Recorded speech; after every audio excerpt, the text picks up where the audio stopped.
बास गर्ने व्यक्तिहरूको चाहिँ सबै व्यक्तिको नाम, थर, उमेर, पेसा, व्यवसाय हैन, त्यसपछि तपाईँको लिङ्ग, जात जाति, नागरिकता, वेशभूषा यी सबैको बारेमा विवरणहरू सङ्कलन गर्ने। ती सङ्कलन गरेका विवरणहरूलाई प्रशोधन गर्ने अनि त्यसलाई तालिकीकरण गर्ने, तालिका बनाउने र प्रकाशन गर्नेसम्मका सम्पूर्ण क्रियाकलापलाई हामी जनगणना भनेर भन्छौँ। मान्छे गन्ने मात्रै होइन, त्यो प्रत्येक घरधुरीमा गएर निश्चित समयमा निश्चित भौगोलिक स्थानभित्रका मान्छेहरूको बारेमा सबै विवरणको नाम, थर, पेसा, उमेर, व्यवसाय, लिङ्ग, जात जाति, भाषा, धर्म जे छ सबैको बारेमा विवरण सङ्कलन गर्ने। अब त सङ्कलन गरेको विवरण त अब उसमा ट्याबमा टिपेको हुन्छ वा फारम भरेको हुन्छ। अब त्यो त एउटा कच्चा डाटाको रूपमा आएको हुन्छ, त्यसलाई के गर्नु पऱ्यो भन्दा प्रशोधन गर्न पऱ्यो अनि त्यसलाई तालिकीकरण गर्नुपर्छ, तालिकामा राख्नु पऱ्यो अनि प्रकाशन गर्नु पऱ्यो। यो सबै कामलाई चाहिँ के भन्छौँ हामी भन्दाखेरि जनगणना भनेर भन्छौँ है। यदि दुई तिनवटा शब्द चाहिँ याद गरिराख्नु होला। अब जनसङ्ख्या व्यवस्थापन भनेको के हो त भनेदेखि जुन देशको जनसङ्ख्यालाई चाहिँ मुलुकमा उपलब्ध भएका प्राकृतिक स्रोत साधन अनुरूप वितरण गर्नलाई हामी जनसङ्ख्या व्यवस्थापन भनेर भन्छौँ है। अब यो जनसङ्ख्या वृद्धि नियन्त्रण गर्नु मात्रै जनसङ्ख्या व्यवस्थापन होइन। अब नेपालको हामीले त त्यो भन्नै मिल्दैन होइन। जनसङ्ख्या वृद्धि भनेर हामीले त अब त्यो लेख्न मिल्छ जस्तो मलाई लाग्दैन। किन भन्दा जनसङ्ख्या वृद्धि दर 1% भन्दा तल गइसक्यो अहिले हाम्रो जनसङ्ख्या वृद्धि दर 0.92% छ होइन।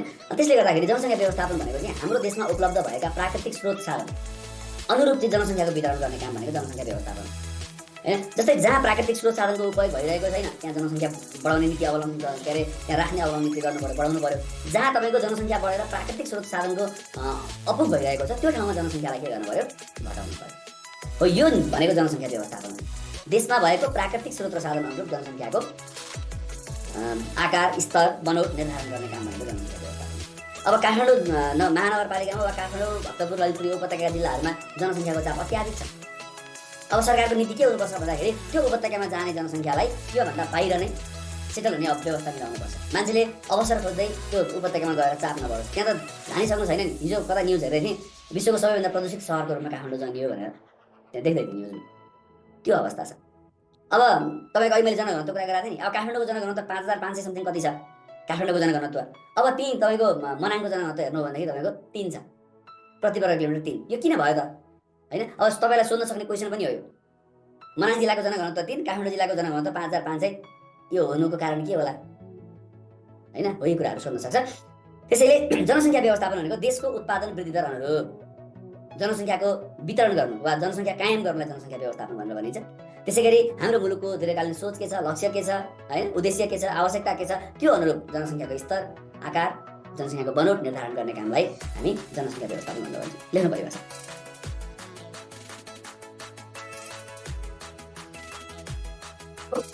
मुलुकको दीर्घकालीन सोच, लक्ष्य उद्देश्य तथा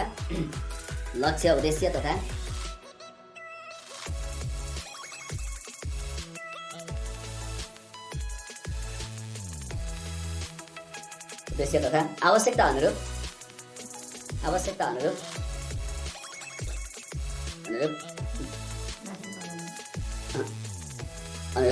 जनसङ्ख्याको स्तर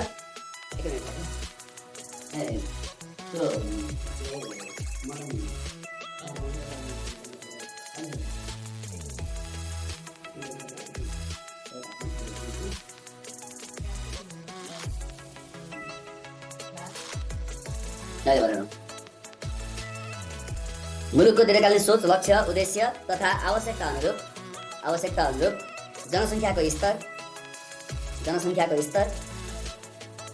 स्तर, आकार र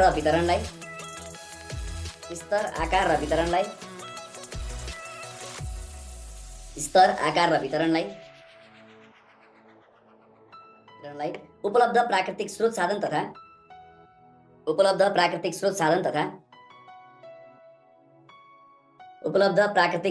तथा वातावरणसँग अनुकूल हुने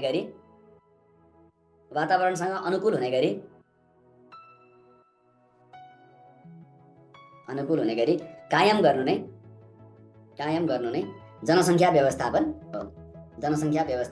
हो।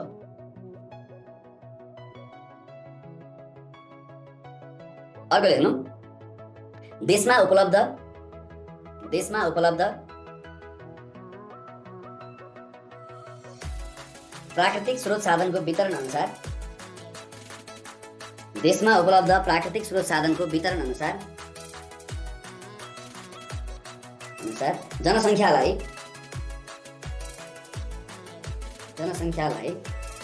उचित किसिमले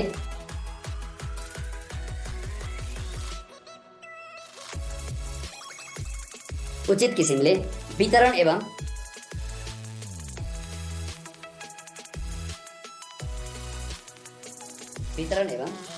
नियन्त्रण गर्ने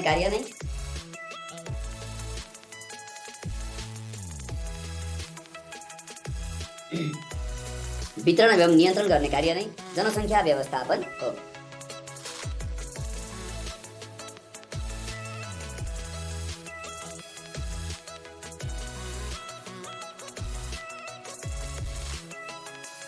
ल अब यो जनसङ्ख्या व्यवस्थापनको महत्त्व यो सुन्नसम्म धेरै क्वेसन मध्ये एउटा यो पनि हो, जनसङ्ख्या व्यवस्थापन किन गर्नुपर्छ भन्ने कुरा। अब सबभन्दा पहिलो कुरा हामीले परिभाषाबाट हेर्यौँ भनेदेखि प्राकृतिक स्रोत साधन अनुरूप जनसङ्ख्याको वितरण गर्नु।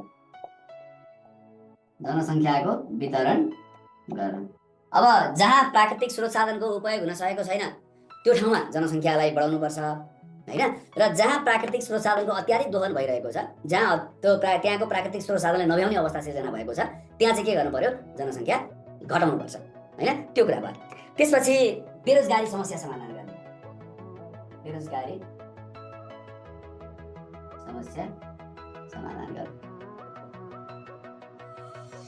अहिले के कुरासँग जोडिन्छ, यदि हामीसँग स्रोत साधन पर्याप्त मात्रामा छ, त्यो स्रोत साधनले त्यहाँको जनसङ्ख्यालाई धान्छ भनेदेखि के भयो, बेरोजगारी समस्या हुँदैन। यदि त्यहाँको स्रोत साधनले त्यहाँको जनसङ्ख्यालाई धानेन भनेदेखि के हुन्छ, त्यहाँ बेरोजगारी समस्या निस्किन्छ। त्यसैले बेरोजगारी समस्याको समाधान गर्नका लागि पनि के गर्नुपर्ने रहेछ, जनसङ्ख्या व्यवस्थापन गर्नुपर्ने रहेछ। अर्को व्यवस्थित सहरीकरण गर्नु। अब अव्यवस्थित सहरीकरण भनेको के हो अहिले म भन्छु, त्यति बेला बुझिहाल्नुहुन्छ व्यवस्थित सहरीकरण भनेको होइन, सबै पूर्वाधारहरू विकास भएको सहर, जति हामीलाई चाहिने आधारभूत पूर्वाधारहरू हुन्छन्, सहरी पूर्वाधारहरू हुन्छन् नि, ती सबै पूर्वाधारहरूको विकास भएर चाहिँ भएको सहरीकरण भनेको व्यवस्थित सहरीकरण हुन्छ। ठ्याक्कै त्यसको उल्टो पूर्वाधारको विकास नभइकन जनसङ्ख्याको चाप मात्रै थुप्रिँदै जान्छ भने त्यसलाई हामी अव्यवस्थित सहर भनेर भन्छौँ। अहिले डिटेलमा हेरौँ त्यसलाई। त्यसै गरी अर्को नागरिकका आवश्यकतालाई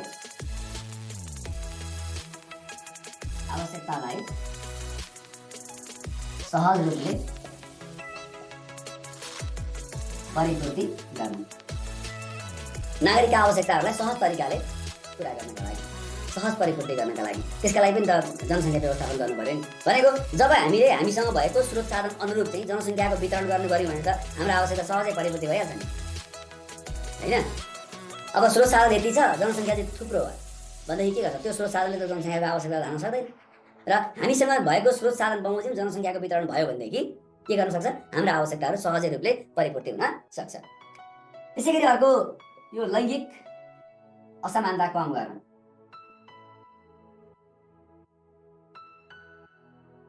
अब सबै कुरा नियन्त्रणमै छ भनेदेखि त यो जुन हाम्रो पछिल्लो समय उठेका लैङ्गिक असमानताका मुद्दाहरू छन् यसलाई सम्बोधन गर्न सकिन्छ।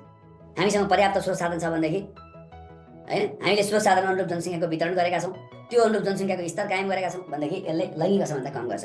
भनेको जस्तै यो जनसङ्ख्या व्यवस्थापनभित्र शिक्षा स्वास्थ्यका कुराहरू पनि आउँछन्। यदि तपाईँको शिक्षा राम्रो छ भनेदेखि के हुन्छ, महिलाहरू पनि अरू सरह काम गर्न सक्छन्, उनीहरू अरू सरह सेवामा संलग्न हुन सक्छन्। यदि साक्षरतामा विभेद भयो भनेदेखि के हुन्छ, त्यहाँ लैङ्गिक असमानता हुन थाल्छ होइन, त्यहाँ सहभागितामा विचलन आउन सक्छ। यी कुराहरू भनेको। अर्को बसाइँ सराईलाई व्यवस्थित गर्नु। बसाइँ सराईलाई व्यवस्थित गर्नु। यो बसाइँ सराई रोक्न सकिन्छ, सकिँदैन। बसाइँ सराईलाई व्यवस्थित गर्न सकिँदैन, रोक्न सकिँदैन। तर के गर्न सकिन्छ भन्दा बसाइँ सराईलाई व्यवस्थित गर्न सकिन्छ। अब एउटा तपाईँलाई थोरै उदाहरण दिन्छु म। यो मध्य पहाडी लोकमार्गका विभिन्न ठाउँहरूमा चाहिँ नमुना सहर स्थापना गर्ने भनेर राज्यले घोषणा गरेको छ। पहिला सुरुमा 10वटाबाट सुरुवात गरेको थियो, अहिले 2टा थपेको छ क्या, 12वटा भनेर भनेको छ। त्यो किन होला? मध्य पहाडी लोकमार्ग भनेको कहाँबाट, 5 थरको के भन्ज्याङबाट हुन्छ, च्याङथाबुङमा छ के भन्ज्याङबाट बैतडीको झुलाघाटसम्म यो मध्य पहाडी लोकमार्ग 1776 किलोमिटर लम्बाइ त्यतिको छ हैन। अब यो राजमार्गमा पर्ने राजमार्गका विभिन्न ठाउँहरूमा 12वटा ठाउँमा चाहिँ नमुना सहर स्थापना गर्ने भनेको चाहिँ यो किन हो? यही बसाइसराईलाई व्यवस्थित गर्न। अहिले हाम्रो बसाइसराई के भयो भन्दा हिमाल र पहाडबाट मान्छे सिधै तराई के उपत्यका, अनि हिमाल र पहाडका प्राकृतिक स्रोत साधनहरू यहाँ चाहिँ अब सबै जग्गा खेतहरू बन्जर भयो, बाँझो भयो। अब तराईमा खेतीयोग्य भूभाग सबै विनाश भयो, उपत्यकामा त कुनै नगर्नु ठाउँै छैन। हो यही तपाईँको उपत्यकामा र तराईका क्षेत्रमा जुन बसाइसराईको चाप बढेको छ त्यसैलाई नियन्त्रण गर्नका लागि यो मध्य पहाडी लोकमार्गका वा मध्य पहाडी राजमार्गका विभिन्न ठाउँहरूमा चाहिँ के गर्यो भन्दाखेरि नमुना सहर स्थापना गर्ने भन्यो। यो केका लागि हो भन्दाखेरि यही बसाइसराईलाई व्यवस्थित गर्नका लागि कुरा भन्नुभयो। अर्को दिगो विकास गर्न, दिगो विकास गर्ने, यसका लागि पनि हैन जनसङ्ख्या व्यवस्थापन गर्नुपर्छ। त्यसैगरी आर्थिक विकासमा टेवा पुर्याउनु, आर्थिक विकासमा टेवा पुर्याउनु। अब सबै क्षेत्रका स्रोतहरू हामीसँग भएका सबै देशभरिका स्रोत साधन परिचालन गर्न सक्यौँ भनेदेखि हाम्रो आर्थिक वृद्धिदर बढ्छ, आर्थिक विकासमा टेवा पुग्छ। त्यसैगरी अब सन्तुलित विकास गर्नु, सन्तुलित विकास गर्नु। प्राकृतिक स्रोत साधनको सन्तुलित प्रयोग भयो भने सबैतिरको सन्तुलित विकास हुन्छ। सबै ठाउँमा जनसङ्ख्यालाई हामीले सही तरिकाले वितरण गर्यौँ भनेदेखि हामी देशको सन्तुलित तरिकाले विकास गर्न सक्छौँ। अहिले हाम्रो सन्तुलित विकास नहुनु, तपाईँको तराईका क्षेत्रहरूमा केही विकास हुनु, देशको पूर्वी भागमा विकास हुनु, पश्चिम भागतिर विकास नहुनु, हिमाल पहाडहरू चाहिँ विकासको ओझेलमा पर्नु, यी सबै कारण भनेको जनसङ्ख्या व्यवस्थापनको कारण पनि हो। अर्को वातावरण संरक्षण गर्नका लागि, वातावरण संरक्षण गर्नु।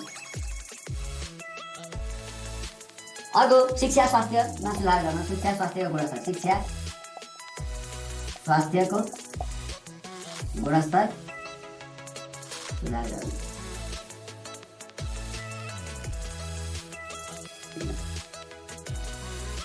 अर्को लेख्न सकिन्छ राज्यका नीतिहरू, राज्यका नीतिहरूको प्रभावकारी कार्यान्वयन पनि लेखिदिनु, प्रभावकारी कार्यान्वयन गर्नु।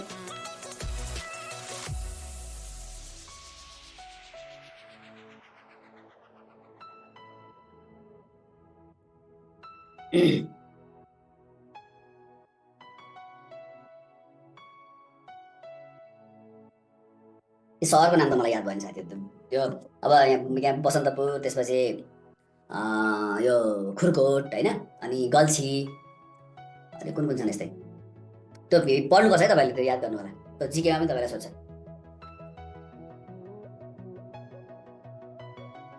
किन मेरो आवाज सानो आएको छ, सुनिया छैन साथीहरू? यहाँ प्रमिलाजीले आवाज सानो छ भन्दै हुनुहुन्छ, आवाज सानो त मलाई पक्कै पनि भएर लाग्दैन, मेरो आवाज त सानो छैन। यहाँ तपाईँलाई पढाउँदाखेरि त्यहाँ बाहिर बसेर मान्छे बस्यो भने मजाले पढ्छ।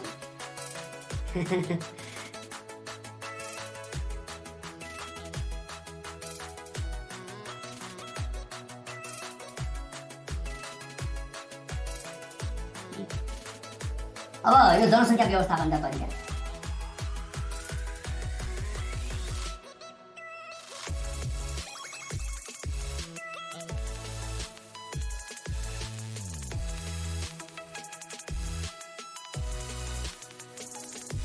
जनसङ्ख्या व्यवस्थापनका तरिकाहरू। अब कसरी गर्नु जनसङ्ख्या व्यवस्थापन? सबभन्दा पहिलो कुरा यो प्रजनन स्वास्थ्य सेवालाई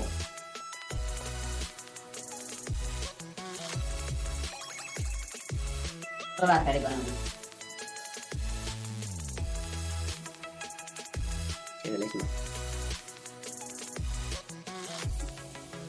हैन, त्यसपछि यो जनसङ्ख्या व्यवस्थापनको उद्देश्य अघि भनेर हामीले के भनेको थियौँ भन्दाखेरि लैङ्गिक असमानता अन्त्य गर्ने भनेको थियौँ। त्यसका लागि के गर्नुपर्छ भन्दाखेरि महिला शिक्षा, शिक्षा अनि चेतना सशक्तिकरण गर्नु। अर्को तरिका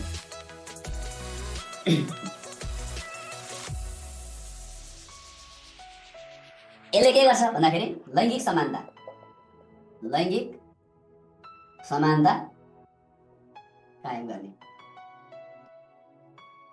हैन। अर्को महिला तथा बाल बालिकाको स्वास्थ्यमा सुधार ल्याउने। अहिले यो बाल स्वास्थ्य सेवा, मातृ स्वास्थ्य सेवा कार्यक्रमहरू सञ्चालन भएको पनि यसैका लागि हो। अब एउटा कुरो के छ भन्दाखेरि जनसङ्ख्या वृद्धि, मैले अघि भने जनसङ्ख्या वृद्धि चाहिँ नेपालको हकमा अहिले समस्याको रूपमा छैन भनेर भने। अब यो नेपालमा केही समय अगाडिसम्म यो जनसङ्ख्या वृद्धि हुने मुख्य कारण भनेको, धेरै बढ्ने कारण भनेको चाहिँ के हुन्थ्यो भन्दाखेरि यो बाल स्वास्थ्य र मातृ स्वास्थ्यमा एकदमै धेरै समस्या थियो। अहिले पनि छ, नभएको त निर्मूल त भइसकेको छैन। अनि मान्छेले बच्चाहरू चाहिँ जन्मियो, यो बाल मृत्यु दर बढी थियो क्या। अनि 5 वर्ष मुनिका बाल बच्चाहरू के अरे मर्ने दर बढी थियो। अनि त्यो बच्चाहरू धेरै जन्माइदिनु, 3टा 4टा 5वटा 6वटा। अब हामी त पहिला हामीभन्दा अहिले पुस्ताका हो भने तपाईँको 10-12जनासम्म छोराछोरी भएको नर्मली हामीले देखिरहेका छौँ होइन। अब मेरै बुवाहरू 5-6जना दाजुभाइ, मेरो बुवाहरू अनि दिदीबहिनी हुन्थ्यो बुवाका होइन। अब हाम्रो अघिल्लो पुस्तामा त्यो थियो। त्यो किन भन्दाखेरि अब रोग आएको आइ गर्छ, अनि एउटा मात्रै 2टा मात्रै बच्चा, त्यो त भएन। अब भन्दा तपाईँको शब्द अलिकति सुनिन्छ, तपाईँको स्टकमा राखिरहेको क्या, त्यही भएर तपाईँको एउटा 2टा मरिहाल्यो भने 2टा त बाँकी रहन्छन् भन्ने हिसाबले पनि त्यसरी पनि तपाईँको जनसङ्ख्या वृद्धि भएको पाइन्छ। यसले गर्दाखेरि यो महिला र बालबालिकाको स्वास्थ्यमा सुधार ल्यायौँ, बाल मृत्यु दर घट्यो, महिलाको स्वास्थ्य राम्रो भयो भनेदेखि सबैतिर नै जनसङ्ख्या व्यवस्थापन गर्न सजिलो हुन्छ। त्यसैले महिला र बालबालिकाको स्वास्थ्यमा सुधार ल्याउने कार्यक्रम गर्नुपर्छ है भन्ने कुरा। अर्को भनेको बसाइसराईलाई व्यवस्थित गर्ने। बसाइसराईलाई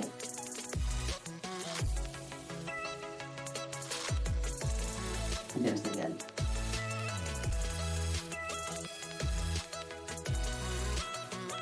अर्को गरिबी र बेरोजगारीको अन्त्य गर्ने। अस्ति मैले तपाईँलाई गरिबी पढाउँदा गरिबी पढाउँदाखेरि भनेको छु, गरिबीले दुष्ट कसरी जान्छ भन्ने। अर्को दिगो विकासमा जोड दिने।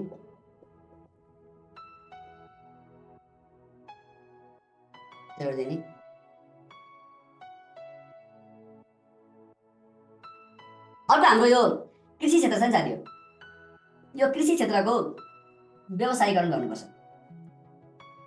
किन भन्नुहुन्छ भनेदेखि मान्छे यो कृषिमा निर्वाहमुखी कृषि प्रणाली अवलम्बन गरेर चाहिँ अब त्यहाँबाट खान नपुग्ने अवस्था भइसकेपछि अनि उनीहरू आफ्नो ठाउँ छोडेर अन्यत्र सर्छन्। जस्तै हाम्रो पहाडी भेगमा कृषिको व्यवसायीकरण गर्न नभएर खान नपुगेर मान्छेले चाहिँ अब तराईमा धान उत्पादन हुन्छ त्यहाँ खान पाइन्छ भनेर सर्ने हो। जस्तै मेरो पहिलेको पुरानो घर भनेको भोजपुरको अहिले राम्रो सराई गाउँपालिकामा छ। अब 45 सालमा आजभन्दा कति 36 वर्ष अगाडि मेरो बुवाले हामीलाई लिएर तराई झर्नु। किन भन्दाखेरि एउटा मात्रै कुरा के थियो भनेदेखि 2 छाक धानको के अरे चामलको भात खानु। हेर्नुहोस् है,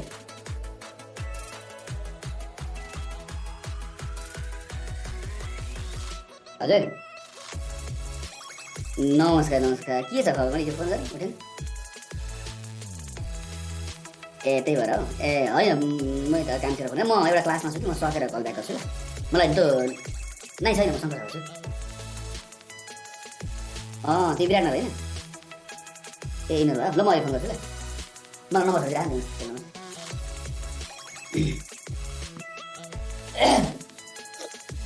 ल।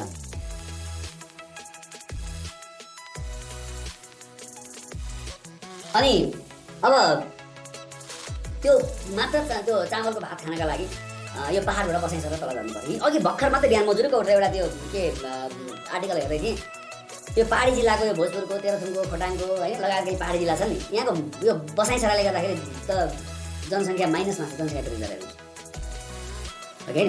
यो सबै के हो त भन्दाखेरि यो मुख्य कारण भनेको यो कृषि क्षेत्रको व्यवसायीकरण गर्न सकेर पनि। यदि हामीले पहाडमै सम्भावना भेट्यौँ, जहाँ बसेका छौँ हामी त्यहीँ हामीले सम्भावना देख्यौँ भने हामीलाई हाम्रो बसिरहेको ठाउँ जति प्यारो अरू लाग्दैन नि, लाग्दैन। तर हामीले त्यहाँ अवसर नपाएर, हाम्रो त्यहाँ जीविकोपार्जनको ग्यारेन्टी नभएर अनि बाध्य भएर बसाइसराई भएर बाहिर जानुपर्ने अवस्था हुन्छ। त्यसले गर्दाखेरि हाम्रो नेपालको कन्टेक्स्टमा कुरा गर्ने हो भने जुन कृषि क्षेत्रमा निर्वाहमुखी छ प्रणाली छ, यसलाई व्यवसायीकरण गर्ने, कृषिको उत्पादन बढाउने अनि त्यही ग्रामीण क्षेत्रमै रोजगारी सृजना गर्ने यो काम भयो भनेदेखि बसाइसराईलाई व्यवस्थित गर्न सकिन्छ, जनसङ्ख्या व्यवस्थापन प्रभावकारी हुन्छ, त्यो भन्न खोजेँ। र अर्को मैले देखेको, मलाई लागेको चाहिँ यो खुला सिमाना छ नि, हुन त म गलत पनि हुनसक्छु, खुला सिमानालाई व्यवस्थित गर्नुपर्छ नेपालको जनसङ्ख्या व्यवस्थापन गर्ने हो भने। किन खुला सिमानालाई व्यवस्थित गर्ने भन्दा मैले भन्नुहुन्छ भने अब नेपालको चाइनासँग त अब त्यहाँ पासपोर्ट छ। अब हाम्रो भारतसँग पूर्व दक्षिण र पश्चिम सिमाना खुला छ। अब हेर्नु त हाम्रो भारतसँग सिमाना जोडिएका भारतका प्रान्तहरू पनि छन्, सिक्किम, पश्चिम बङ्गाल, बिहार, उत्तर प्रदेश अनि अर्को हिमाचल। अब यहाँ बिहारमा हाम्रो नेपालको पुरै देशको जनसङ्ख्याभन्दा बढी जनसङ्ख्या बिहारमा छ, वेस्ट बङ्गालमा त्यस्तै।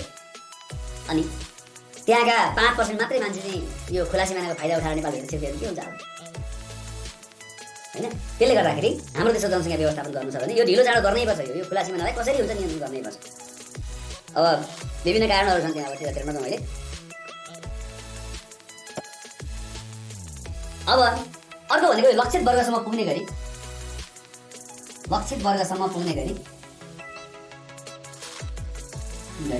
कार्यक्रम सञ्चालन गरिनुपर्छ।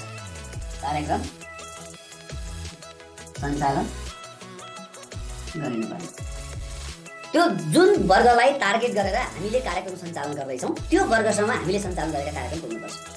लैङ्गिक असमानता बढाउनका लागि हामीले महिला सशक्तिकरण, महिला चेतना गर्ने हो भने त्यो वर्गसम्म पुग्नु पऱ्यो नि। महिलाको नाममा ल्याएर सदनमा बसेका तपाईँको ठुला ठालुका श्रीमती छोरीहरू बटुलेर त्यहाँ महिला चेतनाका कुरा गरेर हुन्छ र? हाम्रा कार्यक्रम त्यही भएको होइन भन्नु त? त्यो दूरदराजमा बस्ने जो अशिक्षित छ, जो पढा लेखेको छैन हो, त्यस्ता व्यक्ति त्यस्ता महिलाहरूलाई चाहिँ अरू सरह ल्याउनका लागि त्यहाँ पुर्याएर कार्यक्रम गर्नुपर्ने हो नि। हाम्रा लक्षित कार्यक्रम के हुन्छन्? महिलाका लागि कार्यक्रम सञ्चालन गर्ने भनेर कार्यक्रम बजेट छुटिएर गएको हुन्छ, कार्यक्रम गएको हुन्छ, अनि त्यो कार्यक्रम त्यो गाउँसम्म पुग्दैन। अनि के गर्छौँ? बजारका मान्छे, ठुला मान्छेहरू, महिलाहरू भेला पार्ने अनि यसो भाषण भूषण गर्ने, मादल बजाउने, गीत गाउने।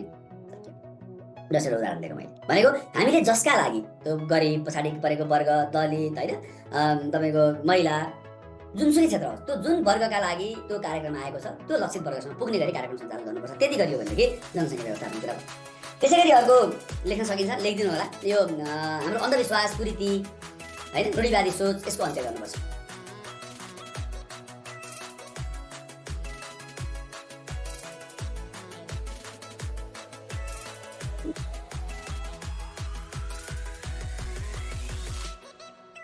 अब मैले तपाईँलाई जनसङ्ख्या वृद्धिका कारणहरू भनेर मैले भनिराखिनँ। सिम्पल छ, तपाईँले जनसङ्ख्या वृद्धिका कारणहरू सोध्यो भनेदेखि होइन। अब जनसङ्ख्या वृद्धि चाहिँ नेपालको अहिलेको, मैले अहिले भने नेपालको अहिलेको समस्या होइन, तर कहिलेकाहीँ क्वेसन सोधिहाल्यो भनेदेखि तपाईँको यही जनसङ्ख्या व्यवस्थापनसँग रिलेटेड कुराहरू, गरिबी, अन्धविश्वास होइन, मातृमृत्यु दर, बालमृत्यु दरमा समस्या, खुला सिमाना होइन, अव्यवस्थित बसाइसराई, त्यसै गरी परिवार नियोजनका कार्यक्रमहरूको प्रभावकारितामा कमी, अनि सन्तानको आर्थिक महत्त्व होइन, अर्को संयुक्त परिवार, सहरीकरण, यस्ता विभिन्न कुराहरू गर्न सकिन्छ जनसङ्ख्या वृद्धिका कारणहरू सोध्यो भने। लेख्नु अब यो भोलि, अब अहिलेसम्म कारण छैन, भोलि जनसङ्ख्या वृद्धिका कारणहरू सोध्यो भने भोलि तपाईँले अल्मो लिनुहुन्छ, लेखिहाल्नुहोस्।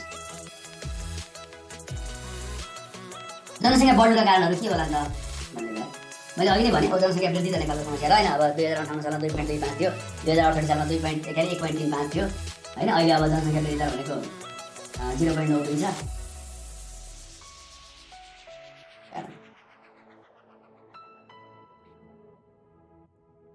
जनसङ्ख्या वृद्धिको पहिलो कारण भनेको गरिबी। मैले अस्ति तपाईँलाई गरिबीको दुष्चक्र पढाउँदाखेरि त्यो त्यहाँ भनेको छु, जहाँ जुन गरिब परिवार छ नि त्यो गरिब परिवारमा तपाईँको जन्मदर बढी हुन्छ है, एउटा कुरा त्यो भयो। दोस्रोमा यो धार्मिक एवं सामाजिक अन्धविश्वास तथा अशिक्षा, यो भनेको कहाँ जोडेको, मैले कहाँ जोड्न खोजेको भनेदेखि छोराको चाहना होइन। छोराले मरेपछि छोराले पिण्ड दिने मान्छे हुँदैन वा वंश चलाउन छोरो चाहिन्छ भन्ने यो जुन मान्यता छ नि, त्यसले गर्दा पनि तपाईँको 6जना 7जना छोरीहरू अब छैन त, हुँदैन त, अनि जबरजस्ती बल गरेर छोरा आउँछ। 6जना 7जना छोरी पछाडि अनि के अरे छोराको आसमा त्यति छोरी जन्म भयो। अब कसैको भएको छ, नभएदेखि यो कारण भयो। अर्को भनेको खुला सिमाना। मैले अहिले तपाईँलाई भनेको थिएँ, नेपालको जनसङ्ख्या व्यवस्थापन गर्नु छ भने खुला सिमाना नियन्त्रण गर्नुपर्छ।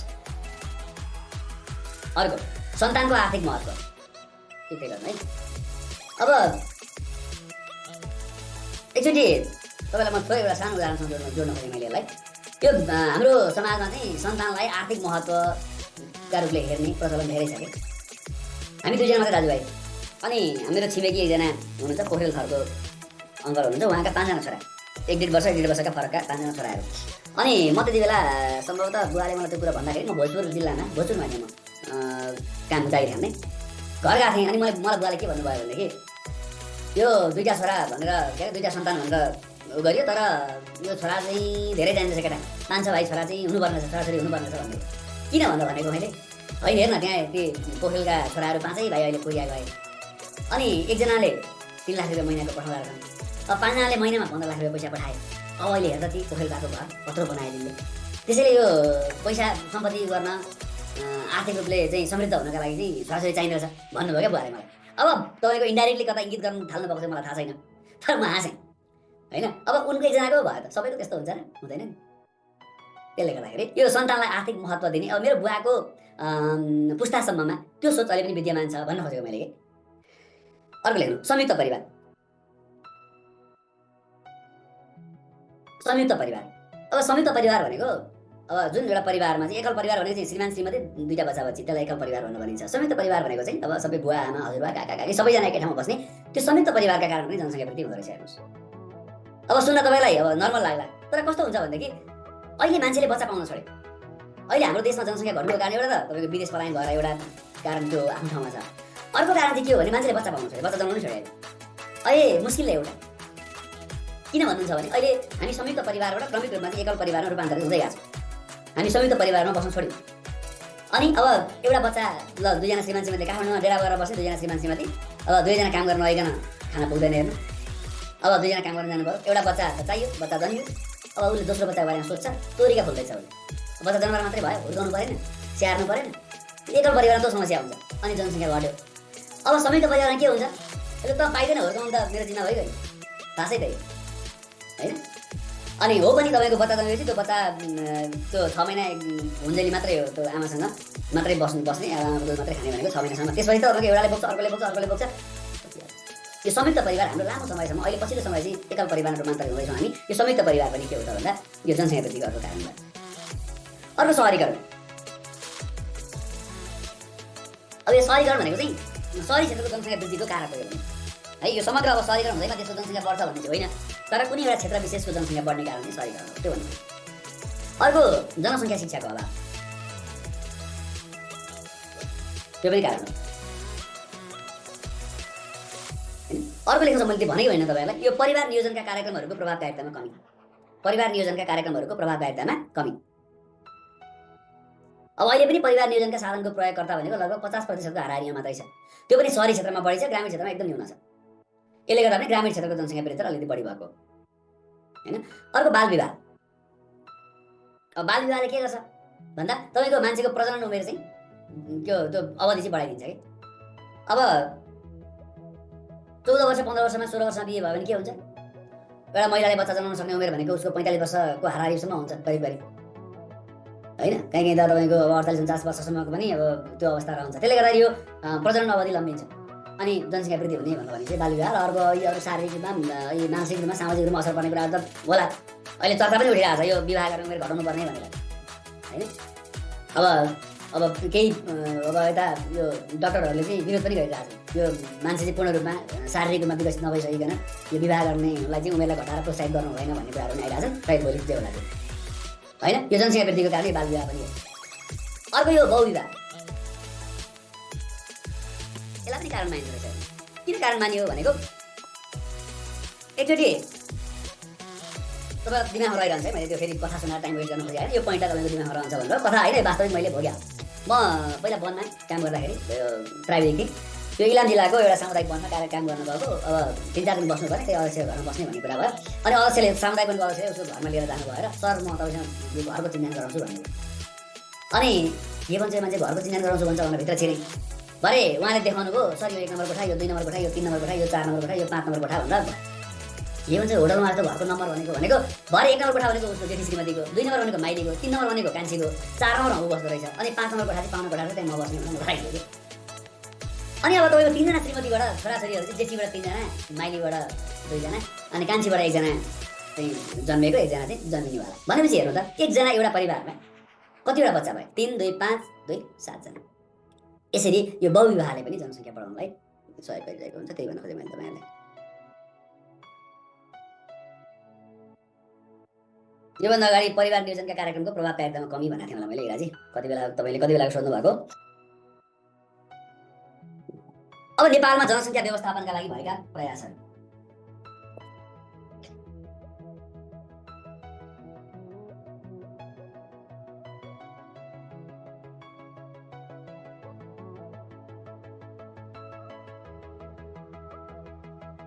संवैधानिक प्रयास वा संवैधानिक व्यवस्था जे भने पनि भयो। अब भाग 3 को धारा 38 महिलाको हक। अब भाग 4 को धारा 51 को जना विकास सम्बन्धी नीति।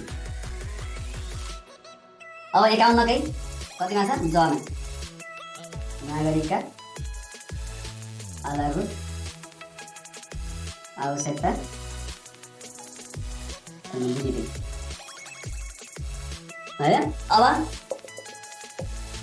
कानुनी तथा नीतिगत व्यवस्था। कानुन तथा नीतिगत व्यवस्थामा चालू योजना अनि चालू आवकको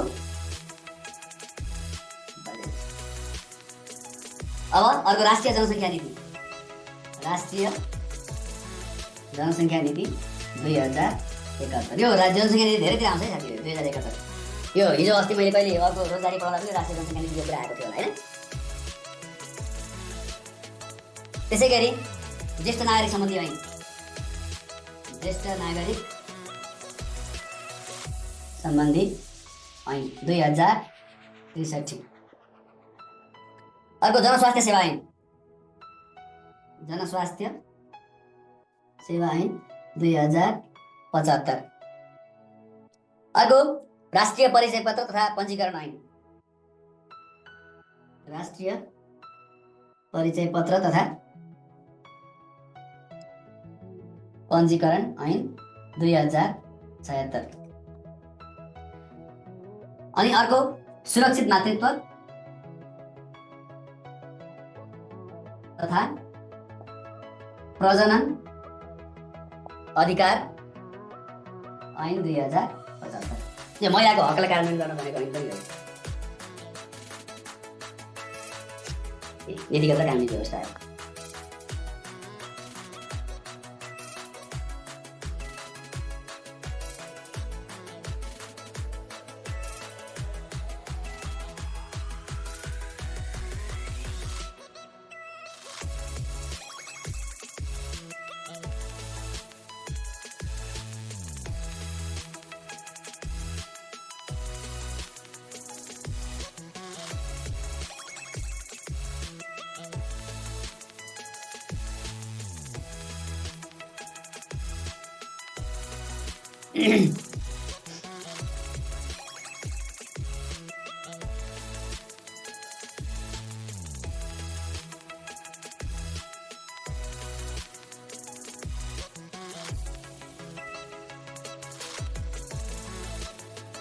अब जाउँ संस्थागत व्यवस्था।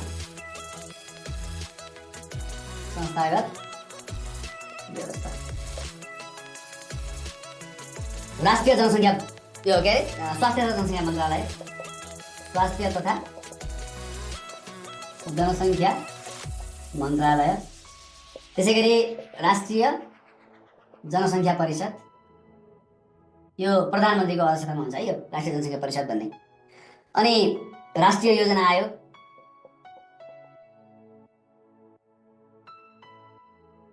प्रदेश योजना आयोग। यो एउटा अर्को पनि लेखौँ ल। महिला बाल बालिका तथा ज्येष्ठ नागरिक मन्त्रालय। अर्को पनि लेखौँ ल यहाँनिर। यो शिक्षा विज्ञान तथा प्रविधि मन्त्रालय। शिक्षा विज्ञान तथा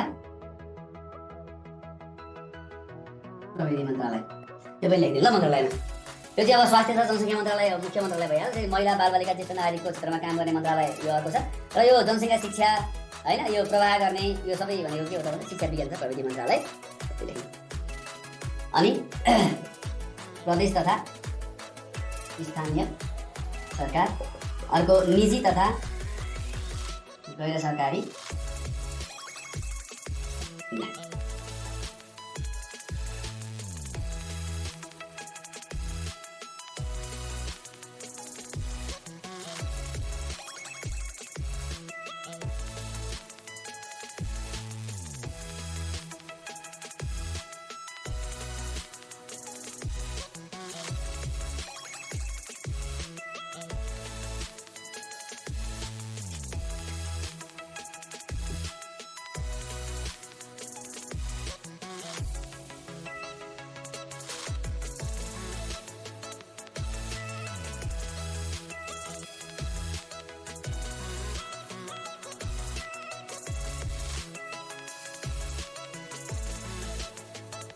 अब नेपालको जनसङ्ख्या व्यवस्थापनमा देखिएका समस्याहरू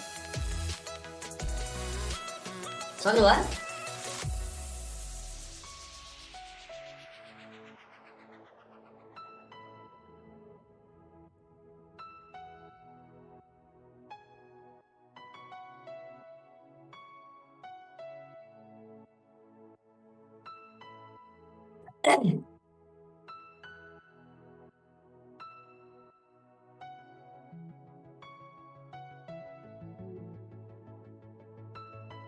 ल टिप्नु लेखौँ त नेपालको जनसङ्ख्या व्यवस्थापनमा देखिएका समस्या। यसको कारण यसको कारणगत व्यवस्था भन्नुभयो होला, कारणगत व्यवस्था छैन खासै, नलेखे पनि फरक परेन। ल पहिलो कुरा जनसङ्ख्या व्यवस्थापनमा के समस्या देखियो भन्नुहुन्छ भनेदेखि लेख्नु त विकास आयोजनाको तर्जुमा, विकास आयोजनाको तर्जुमा कमा कार्यान्वयन तथा अनुगमनमा, तर्जुमा कार्यान्वयन तथा अनुगमनमा जनसङ्ख्या व्यवस्थापनका कार्यक्रमलाई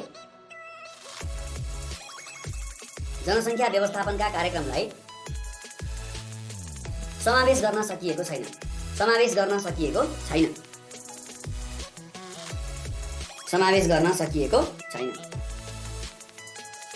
अर्को लेख्नु आर्थिक पछौटेपन,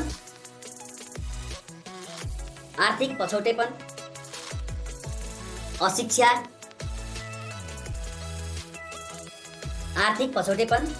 अशिक्षा, भौगोलिक विकटता,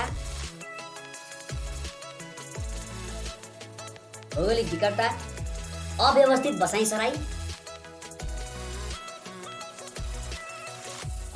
बसाइसराई आदिले गर्दा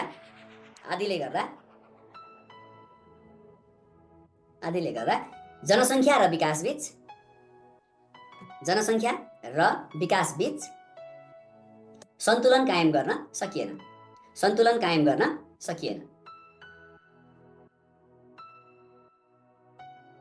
अर्को लेख्नु जनसाङ्ख्यिक लाभांशको रूपमा रहेको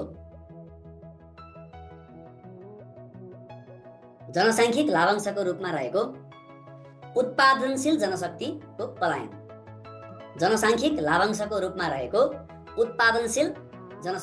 पलायन, यो भनेको जनसाङ्ख्यिक लाभांश हिजो भने तपाईँसँग कुरा गरेँ होला मैले।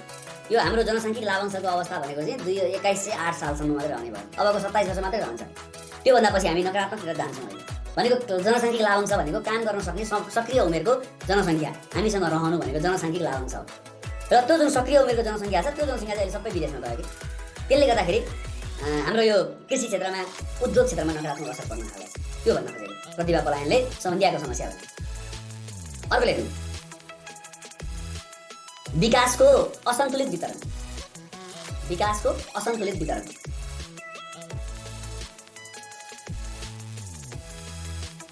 विकासका क्रियाकलापहरू सबैतिर सन्तुलित रूपमा हामीले प्रभाव गर्न सकेनौँ। अनि विकास र अवसरको खोजीमा मान्छे के गर्न थाल्यो भन्दा एक ठाउँबाट अर्को ठाउँ जान थाल्यो। अब अहिले कुरा गर्नु जाने पछिल्लो समय यो अलिकति अगाडिसम्म यो लोकसेवा पढ्नका लागि भनेर काठमाडौँ धाइराख्ने प्रचलन बढी थियो।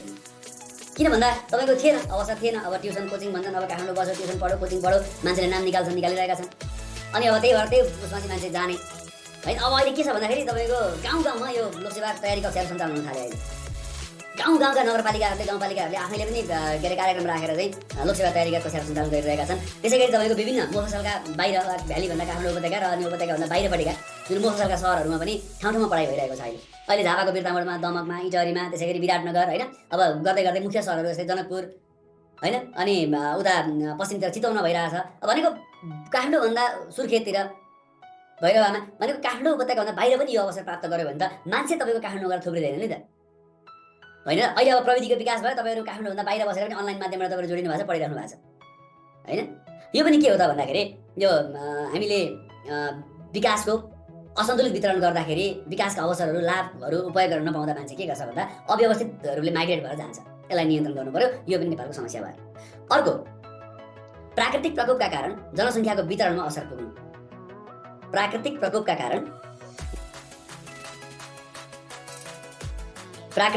कारण जनसङ्ख्याको वितरणमा असर पुग्नु। भनेको प्राकृतिक प्रकोपले गर्दा के भइदियो भन्दा मान्छे हिमाल र पहाडबाट बसाइ सरेर सुरक्षित वासस्थानको खोजीमा तल्तिर जान थाले। बाढी पहिरो अनि तपाईँको यो के अरे तराईमा हुने डुबान, यसले गर्दा मान्छे त्यो तराई छोडेर पनि उपत्यकातिर जान थाले होइन। यसले गर्दाखेरि जनसङ्ख्याको वितरण चाहिँ समान भएन, असमान भइदियो त्यो समस्या। अर्को लेख्नु बाल विवाह, उच्च प्रजनन दर तथा परिवार नियोजनका साधनको उपयोग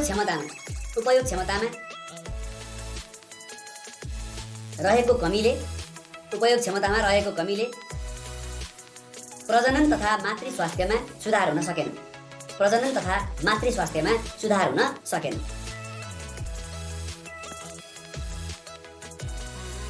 अब एउटा शारीरिक रूपमा पूर्ण रूपमा विकसित नभइकन विवाह गर्ने, अब तपाईँको 14-15 वर्ष 12-13 वर्ष 14-15 वर्षको उमेरमा विवाह गर्ने यो प्रचलन अहिले पनि तराईका विभिन्न जिल्लाहरूमा रहेको पाइन्छ। अब कानुनले रोक लगाएको छ, कारबाही नै गर्छ होइन, कसुर नै हो यो, यद्यपि तपाईँको अझै पनि रोकिएको छैन। यसले गर्दा के हुन्छ भनेदेखि त्यो महिलाको स्वास्थ्यमा असर पुग्छ एउटा कुरा। अर्को कम अन्तरालको गर्भधारण, अब वर्षौनी बच्चा पायो भने के हुन्छ महिलाको शरीरमा असर गरिदिन्छ। अनि परिवार नियोजनका साधनहरू उपयोग क्षमतामा कमी, मैले अघि नै भने मैले कति 50% हालेँ भने कसले 42% लेख्दै हुनुहुन्छ, ठ्याक्क तथ्याङ्क के हो तपाईँले खोजेर हेर्नु होला। अब यो परिवार नियोजनका साधनहरू उपयोगको क्षमतामा भएको कमीले गर्दा के हुन्छ भन्दा यो मातृ स्वास्थ्यमा वा महिलाको स्वास्थ्यमा चाहिँ नकारात्मक असर पुगेको छ। यो पनि एउटा कारण भयो। अर्को अव्यवस्थित सहरीकरण, जनसङ्ख्या व्यवस्थापनको अर्को कारण भनेको समस्या भनेको अव्यवस्थित सहरीकरण। अव्यवस्थित सहरीकरण भनेको के मैले अघि भनेको छु, मैले अहिले पछि योभन्दा ठ्याक्कै पछाडिको क्लासमा तपाईँहरूलाई भनिहाल्छु है। अर्को आश्रित जनसङ्ख्याको व्यवस्थापन हुन नसक्नु, आश्रित जनसङ्ख्याको व्यवस्थापन गर्न नसकिनु वा हुन नसक्नु। अब आश्रित जनसङ्ख्या भनेको के हो त भन्दा 15 वर्षभन्दा कम उमेरको र 60 वर्षभन्दा माथिको जनसङ्ख्या भनेको आश्रित जनसङ्ख्या। 15 देखि 59 वर्षको जनसङ्ख्या भनेको चाहिँ काम गर्न सक्ने उमेरको जनसङ्ख्या हो र त्योभन्दा तलमाथिको जनसङ्ख्या भनेको चाहिँ आश्रित जनसङ्ख्या। अब भोलि सामाजिक सुरक्षाका नाममा यो आश्रित जनसङ्ख्याबाट पर्ने भार बोक्नलाई राज्यले के गर्छ भन्ने कुराहरू सोचनीय विषय छ हेर्नु। अब भोलि म 60 वर्ष पुगेर म रिटायर्ड भइसकेपछि त्योभन्दा पछाडिको जिम्मा त राज्यले लिनु पर्छ होइन। अब म त अहिले यस्तो उत्पादन के अरे पैसा कमाउन सक्दिनँ, त्यति बेला मैले काम गर्न सक्दिनँ, नगरेपछि राज्यले के गर्नु पर्छ, भोलि तपाईँको 60 वर्ष पुगेका के अरे वृद्धको स्याहारको जिम्मा लिनु पऱ्यो नि, त्यो समस्या। यसको व्यवस्थापन कसरी गर्ने भन्ने कुरा चुनौतीको रूपमा छ। अर्को एकीकृत बस्ती विकास गर्न नसकिने,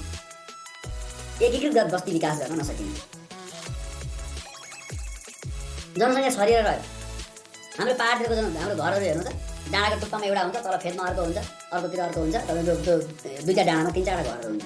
अब त्यहाँ विकासका क्रियाकलाप कसरी लैजाने? हामीले पूर्वाधार सहितको एकीकृत बस्तीको विकास गर्न सकेनौँ, त्यो पनि जनसङ्ख्या व्यवस्थापनको अर्को कारण भयो। अनि मान्छे सुविधा र अवसर प्राप्त नगरेपछि त माइग्रेट भएर जाने भयो नि त, सुविधा खोज्दै। त्यो कारणहरू एकीकृत बस्ती विकास गर्न नसक्नु पनि हो। अर्को सबै तहमा लैङ्गिक समानता र समावेशीकरण गर्न सकिएन। सबै तहमा सबै क्षेत्रमा लैङ्गिक समानता तथा सामाजिक समावेशीकरण गर्न सकिएन। सबै तहमा सबै क्षेत्रमा लैङ्गिक समानता तथा सामाजिक समावेशीकरण गर्न सकिएन। विकासका क्रियाकलापमा सबै क्षेत्रहरू समाजमा रहेका सबै वर्ग, क्षेत्र, लिङ्ग, समुदायका मान्छेहरूलाई समावेश गर्न नसकिनु, यो पनि अर्को जनसङ्ख्या व्यवस्थापनको समस्या भयो। अर्को लेख्नु एउटा जनसङ्ख्या सम्बन्धी तथ्याङ्कको सङ्कलन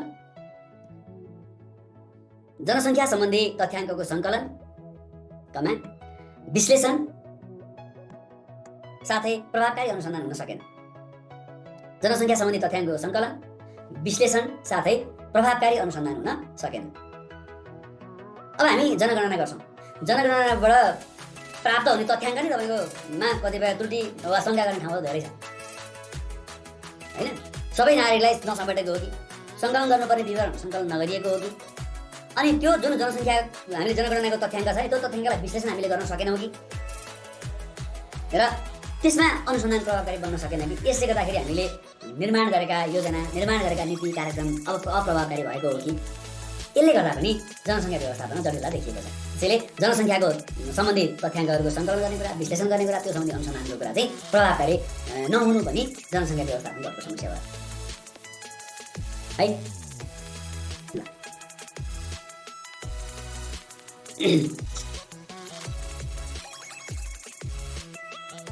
म यो टपिक अब आउने टपिकलाई सोध्ने क्वेसन यो अव्यवस्थित सहरीकरणको बारेमा सोध्छ र त्योभन्दा पहिला यो सहरीकरण भनेको के हो त्यो भन्छु, अनि अव्यवस्थित सहरीकरणको बारेमा गइहाल्छु है, धेरै टाइम वेस्ट गरिनँ मैले। सहरीकरण भनेको के हो भने कुनै पनि क्षेत्र सहर बन्दै जाने प्रक्रियालाई नै सहरीकरण भनेर भनिन्छ, होइन त? कुनै पनि क्षेत्र सहर बन्दै जाने प्रक्रिया कस्तो त भन्दा कम सुविधा भएको, होइन, कम न्यून सेवा सुविधा भएको, आर्थिक गतिविधि कम भएको, विकासका पूर्वाधार कम भएको, थोरै जनसङ्ख्या भएको क्षेत्र क्रमिक रूपमा पूर्वाधारयुक्त, होइन, अनि आर्थिक गतिविधिहरूमा बढी भएको, सेवा सुविधाहरूमा वृद्धि भएको र जनसङ्ख्याको वृद्धि भएको अवस्था, जनसङ्ख्याको चाप बढ्दै गएको अवस्थामा रूपान्तरित हुनुलाई हामी के भन्छौँ भन्दा सहरीकरण भनेर भन्छौँ। जस्तै एउटा गाउँ थियो, एउटा यो गाउँ छ, होइन, मानौँ ल है, हेर्नुहोस्, अब यो गाउँ नै सहरमा रूपान्तरित हुने हो, त्यसैलाई हामीले सहरीकरण भन्ने हो। अब एउटा गाउँमा के हुन्छ भन्दाखेरि सेवा सुविधा न्यून हुन्छ, सेवा सुविधा न्यून, होइन, यो गाउँमा। अर्को विकासका पूर्वाधारको कमी, अर्को आर्थिक गतिविधिमा कमी, आर्थिक गतिविधिमा कमी, अर्को कृषि पेसाको अवलम्बन, कृषि पेसाको अवलम्बन, होइन, अनि अर्को के हुन्छ न्यून, यो भनेको ग्रामीण क्षेत्र हो कि ल सेवा सुविधा न्यून भएको क्षेत्र, विकासका पूर्वाधारको कमी भएको क्षेत्र, आर्थिक गतिविधिमा कमी भएको क्षेत्र, कृषि पेसाको अवलम्बन गरिएको क्षेत्र, न्यून जनसङ्ख्या भएको क्षेत्र भनेको ग्रामीण क्षेत्र हो। यही ग्रामीण क्षेत्रमा सेवा सुविधाको विकास, विकासका पूर्वाधारहरूको पर्याप्तता, आर्थिक गतिविधिमा बढोत्तरी अनि कृषि पेसाबाट क्रमशः गैर कृषि पेसाको अवलम्बन गर्दै गरिएको र न्यून जनसङ्ख्याबाट जनसङ्ख्या वृद्धि भएको अवस्थामा परिणत हुने प्रक्रियालाई हामी के भन्छौँ सहरीकरण भनेर भन्छौँ। बुझ्नुभयो? अब यही तपाईँको सर्लक्कै तपाईँको सेवा सुविधा बढ्ने बित्तिकै, विकासका पूर्वाधार हुने बित्तिकै, आर्थिक गतिविधिमा बढोत्तरी हुने बित्तिकै, कृषि पेसाबाट क्रमशः गैर कृषि पेसाको अवलम्बन गर्ने बित्तिकै अनि न्यून जनसङ्ख्याबाट जनसङ्ख्याको आबादी वा चाप बढ्ने बित्तिकै के हुन्छ यो गाउँ केमा परिणत हुन्छ सहरमा परिणत हुन्छ हो। यसैलाई के भनिन्छ भन्दा सहरीकरण भनेर भनिन्छ। बुझ्नुभयो? लेख्नु। जनसाङ्ख्यिक लाभ भनेको अहिलेसम्म मैले बुझाएँ, सुन्नु भएन होला, म त यतिर गइन अहिले। लेख्नु। न्यून सेवा सुविधा भएको,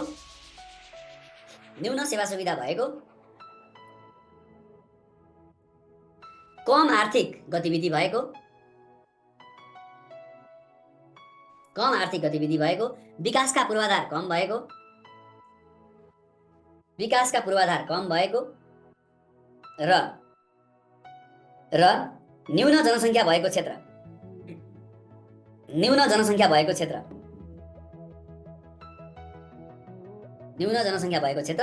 पर्याप्त सेवा सुविधा,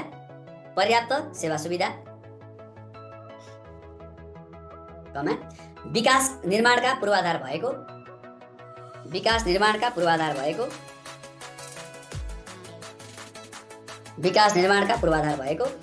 आधुनिक र नवीनतम प्रविधि युक्त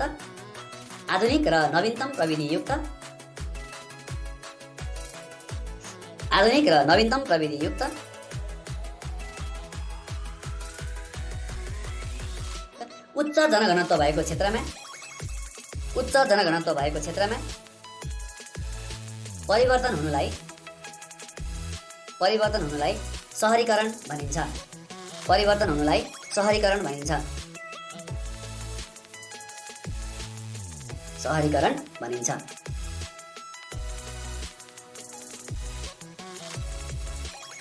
अर्को हेर्नु, आबादी बढ्दै गई, आबादी भनेको जनसङ्ख्या भनेको है, आबादी बढ्दै गई शिक्षा, स्वास्थ्य, मनोरञ्जन स्थल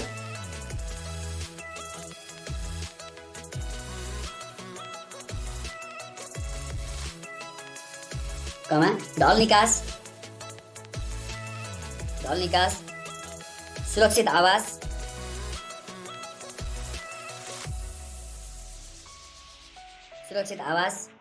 सडक तथा पर्याप्त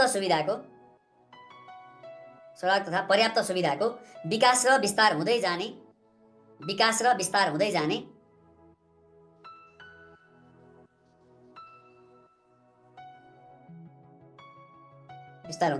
प्रक्रिया नै सहरीकरण हो। ल अब मैले सहरीकरणको बारेमा तपाईँलाई यति भनिसकेपछि अब अव्यवस्थित सहरीकरण भनेको के हो त? यो टपिकबाट सोध्ने क्वेसन भनेको अव्यवस्थित सहरीकरणको कुराहरू सोध्छ है। अब त्यहाँ जाउँ।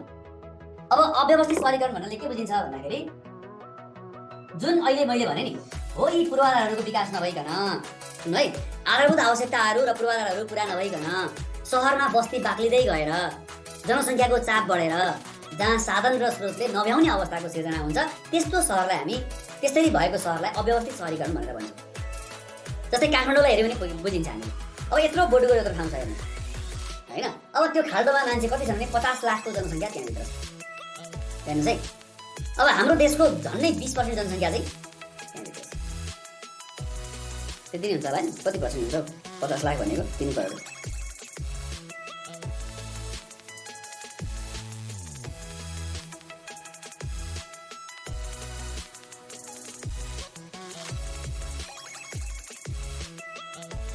अठारह 17-18% अगाडि हुन्छ। अब त्यति ठाउँभित्र चाहिँ त्यत्रो जनसङ्ख्या बसेको छ। अनि त्यहाँ साधन र स्रोतले भ्याएको होला र पूर्वाधार पुगेको होला र होइन। खानेपानीको उस्तै समस्या छ, ढलको उस्तै समस्या छ, ट्राफिक जामको उस्तै समस्या छ। हो, यसरी आधारभूत पूर्वाधारहरू तयार नभइकन, आवश्यकताहरू पुरा गर्ने पूर्वाधार नभइकन, सेवा सुविधाहरूको विकास नभइकन यो सहरमाथि जनसङ्ख्याको चाप बढेर जुन स्रोत र साधनले नभ्याउने अवस्थाको सिर्जना हुन्छ, त्यसलाई भनिन्छ अव्यवस्थित सहरीकरण भनेर। हामीले बारम्बार यो अव्यवस्थित सहरीकरण भनेको भनिरहेको थियौँ। त्यो भनेको यही नै हो, जहाँ जनसङ्ख्याको चाप मात्रै बढ्छ, विकासका पूर्वाधारको निर्माण भएको हुँदैन, सेवा सुविधाको विकास र विस्तार भएको हुँदैन, बस्ती बाक्लिँदै जान्छ र त्यहाँ भएको स्रोत र साधनले नभ्याउने नधान्ने अवस्थाको सिर्जना हुन्छ।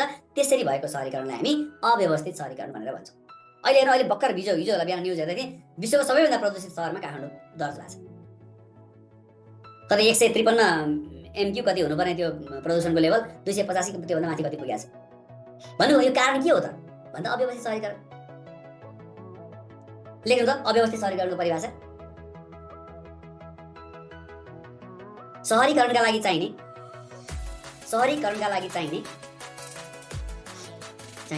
आधारभूत आवश्यकता र पूर्वाधार पुरा नभई,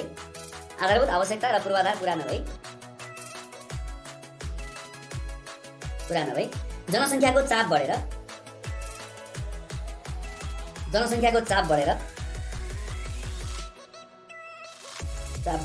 साधन र स्रोतले नभ्याउने अवस्था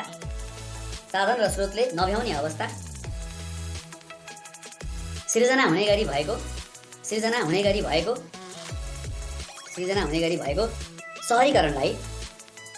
सहरीकरणलाई अव्यवस्थित सहरीकरण भनिन्छ।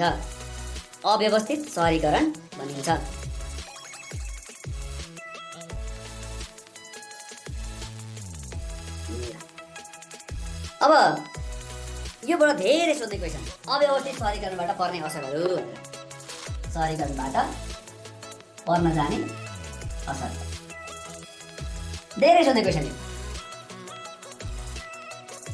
अब मैले अस्ति भनेको छु, असर भनेको हामीले दुईटा पक्षबाट हेर्नुपर्छ।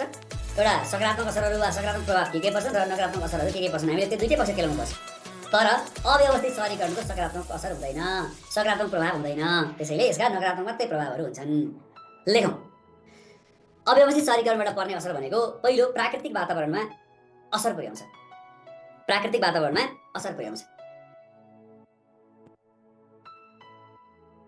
यो भनेको प्राकृतिक वातावरणमा असर पुर्याउँछ भनेको अब अहिले काठमाडौँको हावा चाहिँ सास फेर्नका लागि लायक होला त छैन नि, त्यही हो। अव्यवस्थित सहरीकरणले प्रदूषण बढाउँछ अनि वातावरण प्रदूषित हुन्छ, वातावरणमा ह्रास आउँछ, जुन प्राकृतिक वातावरण थियो त्यो क्षय हुन्छ, त्यो कमी भएर जान्छ। त्यही भएर अर्को प्रदूषणमा वृद्धि, जल प्रदूषण, माटो प्रदूषण, वायु प्रदूषण, ध्वनि प्रदूषण, यी सबै केले हुन्छ भन्दाखेरि अव्यवस्थित सहरीकरण हैन। अर्को उत्पादनमा ह्रास आउँछ। अब सबैतिर प्रदूषण भएपछि त के हुन्छ, उत्पादनमा ह्रास आउँछ।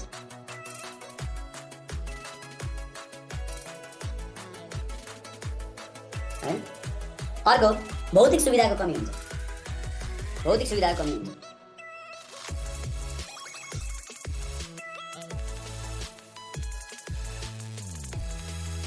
अब हामीले उपयोग गरेको जति भौतिक सुविधाहरू हुन्छन्, यातायातको कुराहरू गरौँ, अरू भौतिक सुविधाको कुराहरू गरौँ, त्यसको अभाव जहिले पनि हुन्छ। अहिले पनि तपाईँ काठमाडौँमा बिहान दिउँसो हिँड्नुभयो भनेदेखि त्यो टेम्पोमा बसेर हिँड्नुभयो भनेदेखि सार्वजनिक त्यो टेम्पो छ नि त्यो टेम्पोमा बस्नुभयो भनेदेखि तपाईँको त्यो बाहिर त्यो चढ्ने ठाउँमा खुट्टा राखेर यसरी भित्र टाउको छिराएर हिँड्नुपर्ने बाहिर 15-20 मिनट त्यसरी हिँड्दाखेरि मान्छेको ढाड के हुन्छ अब।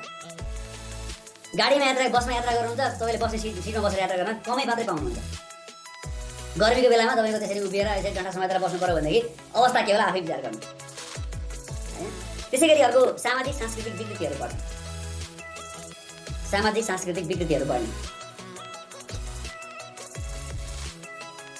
अब छैन, मेलो प्रायः स्रोत साधन छैन, बेरोजगारी बढेको बढै छ, अनि गर्ने के लुट्ने हत्या हिंसा एउटा सामान्य तपाईँको 1 लाखको सुनका लागि सिक्रीका लागि मान्छे मरेका घटनाहरू हामीले सुनिरहेका छौँ। यो सामाजिक विकृति विषयमा बढ्नुको कारण पनि अरू के हो त भन्दा अव्यवस्थित सहरीकरण हो। अर्को सामाजिक मूल्य मान्यतामा ह्रास आउँछ। सामाजिक मूल्य मान्यतामा ह्रास आउँछ।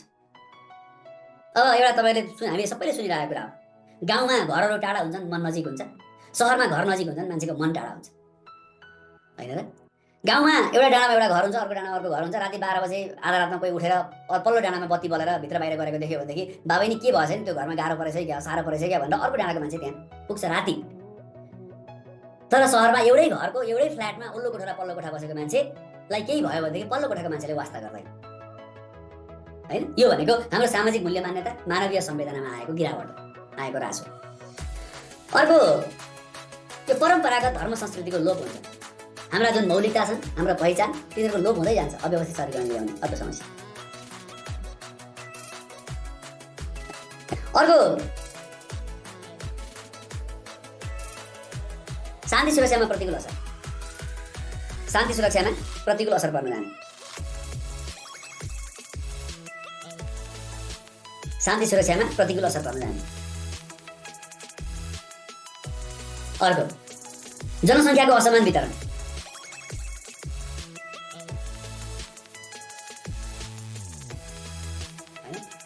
ट्राफिक जाम बढ्ने, ट्राफिक जाम बढ्ने, बेरोजगारी बढ्ने,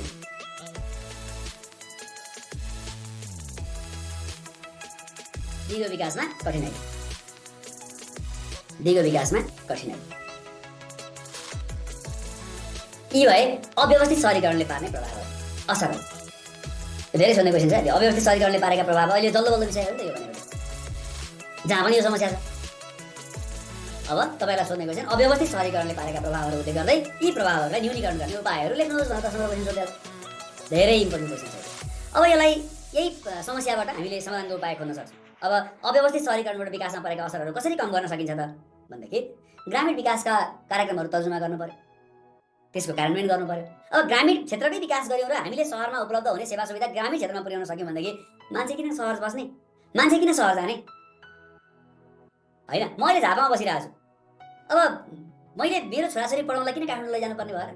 जबकि काठमाडौँमा पढ्ने ती विषयहरू ती शिक्षा मैले त्यहाँ प्राप्त गर्ने पढाउन पाएँ भनेदेखि मैले किन काठमाडौँमा जनसङ्ख्या के अरे छोराछोरीलाई लगेर पुज्नु सक्ने पर्दैन नि। त्यसैले ग्रामीण विकासका कार्यक्रम तर्जुमा गर्ने र ग्रामीण त्यो तर्जुमा गरेर हामीले ग्रामीण क्षेत्रको विकास गर्यौँ भनेदेखि यो जनसङ्ख्या अव्यवस्थित सहरीकरणलाई रोक्न सक्छौँ।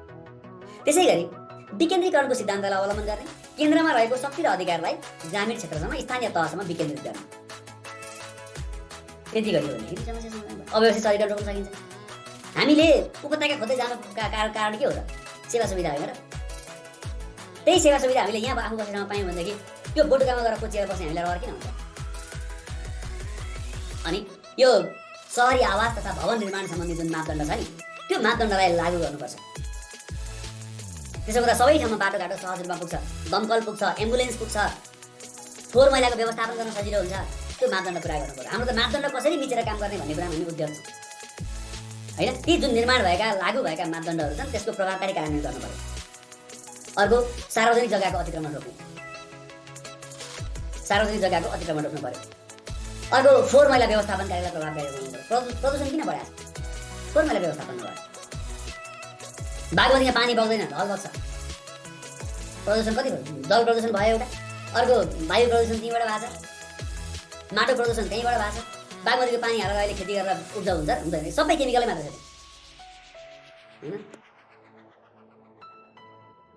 अर्को एकीकृत विकास कार्यक्रम लागू गर्नुपर्छ भनेको एकीकृत बस्ती विकास गर्नु पर्यो।